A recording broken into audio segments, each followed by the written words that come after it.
প্রচণ্ড দাবদাহ থেকে রেহাই পেতে ইয়েমেনের উপকূলীয় শহর মুকাল্লাতে জড়ো হয়েছে হাজারো মানুষ। উপলক্ষ বাৎসরিক আল বালদা উৎসব। বছরের এই সময়টিতে সমুদ্রের তাপমাত্রা কমে যাওয়ায় মাসব্যাপী এই উৎসবের আয়োজন করা হয়।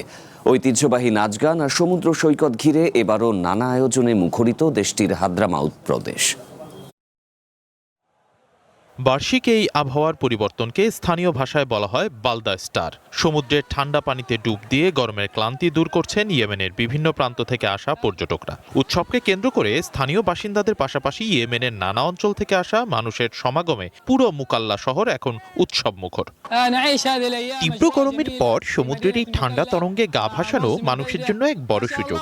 আমাদের এখানে দীর্ঘ সময় ধরে তীব্র দাবদাহ চলে। এই আল বালদাহ মৌসুম আমাদের কাছে শান্তির বার্তা হয়ে আসে এবং দেশের মানুষকে গরম থেকে স্বস্তি দেয়।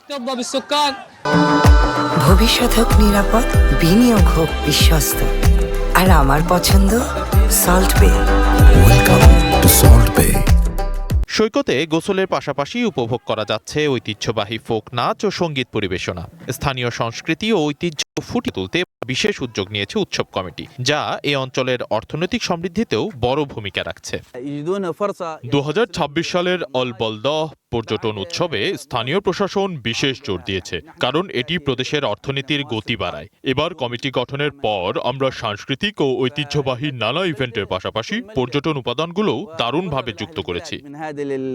উৎসবের অন্যতম আকর্ষণ স্থানীয় ঐতিহ্য প্রদর্শনী। প্রাচীন হাদ্রামাউত, সেবা ও কাতাবান রাজ্যের ঐতিহাসিক মুদ্রা, অলংকার ও হস্তশিল্প দেখতে ভিড় করছেন দর্শনার্থীরা। সমুদ্রের ঠান্ডা বাতাস আর বর্ণিল আয়োজনের মধ্য দিয়ে দারুণ সময় পার করছেন ইয়েমেনবাসী।